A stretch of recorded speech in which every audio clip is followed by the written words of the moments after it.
నమస్తే welcome to Sakshi education this is Ram railway ఉద్యోగాల కోసం ప్రిపేర్ అవుతున్నటువంటి అభ్యర్థులకు శుభవార్త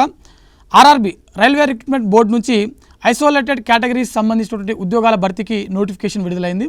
ఈ నోటిఫికేషన్ సంబంధించినటువంటి దరఖాస్తు ప్రక్రియ అదేవిధంగా వీటికి సంబంధించినటువంటి ఎలిజిబిలిటీ అంటే ఎడ్యుకేషన్ క్వాలిఫికేషన్ అదేవిధంగా ఏజ్ లిమిట్ అదేవిధంగా వీటికి సంబంధించినటువంటి ఎంపిక ప్రక్రియ ఏ విధంగా ఉంటుంది అనే విషయాల గురించి ఈ వీడియోలో కంప్లీట్గా తెలుసుకోవడం జరుగుతుంది ముందుగా ఈ వీడియోని చూస్తున్నటువంటి ప్రతి ఒక్కరు కూడా ఈ వీడియోని తప్పకుండా లైక్ చేయండి అలాగే మీరు ఇంకా సాక్షి ఎడ్యుకేషన్ యూట్యూబ్ ఛానల్ని సబ్స్క్రైబ్ చేసుకోకపోతే ఇప్పుడే సబ్స్క్రైబ్ చేసుకోండి అయితే మనకు రైల్వే రిక్రూట్మెంట్ బోర్డు నుంచి విడుదలైనటువంటి ఐసోలేటెడ్ కేటగిరీస్ సంబంధించినటువంటి ఈ ఉద్యోగాలు ఏవైతే ఉన్నాయో ఈ నోటిఫికేషన్ ద్వారా మొత్తం 311 ఖాళీలకు సంబంధించినటువంటి భర్తీ జరగనుంది అయితే వీటికి సంబంధించినటువంటి ముందుగా ఎడ్యుకేషన్ క్వాలిఫికేషన్ అనేది మనకు వివిధ పోస్టులు అయితే ఉన్నాయన్నమాట మనకు ఇందులో ఓవరాల్గా మనకు ఇందులో కెమిస్ట్రీ పోస్ట్ సంబంధించినటువంటి అదేవిధంగా మెటలర్జీ అదేవిధంగా సీనియర్ పబ్లిసిటీ ఇన్స్పెక్టర్ అదేవిధంగా చీఫ్ లా అసిస్టెంట్ అదేవిధంగా జూనియర్ ట్రాన్స్లేటర్ అదేవిధంగా స్టాఫ్ అండ్ వెల్ఫేర్ ఇన్స్పెక్టర్ అదేవిధంగా పబ్లిక్ ప్రాసిక్యూటర్ అదేవిధంగా సైంటిఫిక్ అసిస్టెంట్ సంబంధించినటువంటి ఉద్యోగాలు ఉన్నాయి సో వీటికి సంబంధించినటువంటి కంప్లీట్ ఎడ్యుకేషన్ క్వాలిఫికేషన్ సంబంధించినటువంటి డీటెయిల్స్ ఏవైతే ఉన్నాయో అఫీషియల్ మెయిన్ నోటిఫికేషన్ విడుదలైన తర్వాత మనకు తెలిసేటువంటి అవకాశం ఉంది అయితే వీటికి సంబంధించినటువంటి దరఖాస్తు ప్రక్రియ మనకు డిసెంబర్ 30వ తేదీన మొదలవడం జరుగుతుంది జనవరి 29, 2026 వరకు వీటికి సంబంధించినటువంటి దరఖాస్తు ప్రక్రియ అనేది జరుగుతుంది అయితే ప్రస్తుతం మనకు వచ్చేటువంటి ఈ షార్ట్ నోటిఫికేషన్ ద్వారా మనకు తెలిసినటువంటి విషయం ఏంటంటే ఓవరాల్గా మనకు వీటికి సంబంధించిన దరఖాస్తు ప్రక్రియ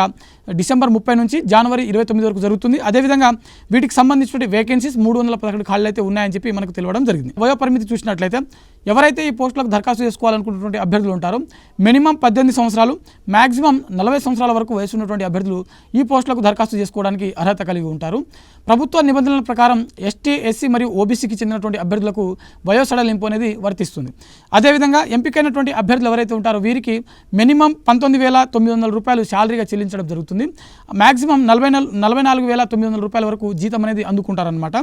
అదేవిధంగా వీటికి సంబంధించినటువంటి దరఖాస్తు ప్రక్రియ అఫీషియల్ వెబ్సైట్ అయినటువంటి ఆర్ఆర్బి గువాహటి ఈ ఏడాది వీటికి సంబంధించిన ఈ నోటిఫికేషన్ సంబంధించినటువంటి ఆర్ఆర్బి గువాహటి సంబంధించినటువంటి అఫీషియల్ ఈ బోర్డు ఏదైతే ఉందో వీళ్ళు రిక్రూట్ చేస్తున్నారనమాట సో ఈ అఫీషియల్ వెబ్సైట్ ద్వారా మీరు దరఖాస్తు ప్రక్రియ అనేది కంప్లీట్ చేసుకోవచ్చు అయితే వీటికి సంబంధించినటువంటి వేకెన్సీస్ ఒకసారి చూసినట్లయితే సీనియర్ పబ్లిక్ ఇన్స్పెక్టర్ సంబంధించినటువంటి ఉద్యోగాలు 15 అదేవిధంగా ల్యాబ్ అసిస్టెంట్ గ్రేడ్ 3 సంబంధించినటువంటి ఉద్యోగాలు 39 ఇందులో మనకు కెమిస్ట్ ఉన్నాయి అదేవిధంగా మెటలర్జిస్ట్ సంబంధించినటువంటి ఉద్యోగాలు కూడా ఉన్నాయి అదేవిధంగా చీఫ్ లా అసిస్టెంట్ సంబంధించినటువంటి ఉద్యోగాలు 22 జూనియర్ ట్రాన్స్లేటర్ సంబంధించినటువంటి ఉద్యోగాలు 202 ఖాళీలు అయితే ఉన్నాయి హైయెస్ట్ మనకు ఈ జూనియర్ ట్రాన్స్లేటర్ సంబంధించిన ఉద్యోగాలు ఉన్నాయి ఇందులో మనకు హిందీ ఇంగ్లీష్ రెండు ఉన్నాయి దాదాపుగా 202 ఖాళీలు అయితే ఉన్నాయి వీటితో పాటుగా మనకు స్టాఫ్ అండ్ వెల్ఫేర్ ఇన్స్పెక్టర్ సంబంధించిన ఉద్యోగాలు 24 అదేవిధంగా పబ్లిక్ ప్రాసిక్యూటర్ సంబంధించిన ఉద్యోగాలు అంటే ఎల్ఎల్బి ఆధారంగా మనకు ఈ భర్తీ జరుగుతుందన్నమాట సో ఇవి 7 ఖాళీలు అయితే ఉన్నాయి వీటితో పాటుగా సైంటిఫిక్ అసిస్టెంట్ సంబంధించిన ఉద్యోగాలు 2 ఖాళీలు అయితే ఉన్నాయి ఓవరాల్గా మనకు ఈ ఆర్ఆర్బి విడుదల చేసినటువంటి ఐసోలేటెడ్ కేటగిరీస్ సంబంధించినటువంటి దాదాపుగా 311 ఖాళీలు అయితే మనకు ఈ నోటిఫికేషన్ ద్వారా భర్తీ చేయడం జరుగుతుంది వీటికి సంబంధించినటువంటి సెలక్షన్ ప్రాసెస్ చూసినట్లయితే అభ్యర్థులకు మొదట CBT-1 అంటే మనకు ప్రిలిమినరీ ఎగ్జామ్స్ అనేది కండక్ట్ చేయడం జరుగుతుంది ఎవరైతే CBT-1 క్వాలిఫై అయినటువంటి అభ్యర్థులు ఉంటారో వీరికి CBT-2 అంటే మనకు మెయిన్స్ ఎగ్జామ్స్ అనేది కండక్ట్ చేయడం జరుగుతుంది మెయిన్స్లో వచ్చినటువంటి మార్క్స్ల ఆధారంగా అభ్యర్థులకు స్కిల్ టెస్ట్ ఆ తర్వాత మెడికల్ స్టాండర్డ్ టెస్ట్ కూడా నిర్వహించడం జరుగుతుంది ఫైనల్గా మనకు డాక్యుమెంట్ వెరిఫికేషన్ నిర్వహించి ఆ తర్వాత మెరిట్ జాబితా అనేది రిలీజ్ చేయడం జరుగుతుంది సో ఇది మనకు ఆర్ఆర్బి నుంచి విడుదలైనటువంటి ఐసోలేటెడ్ కేటగిరీస్ సంబంధించినటువంటి ఒక నోటిఫికేషన్ యొక్క కంప్లీట్ డీటెయిల్స్ అనమాట మరిన్ని జాబ్ అప్డేట్స్ కోసం చూస్తూనే ఉండండి Sakshi education thanks for watching thank you all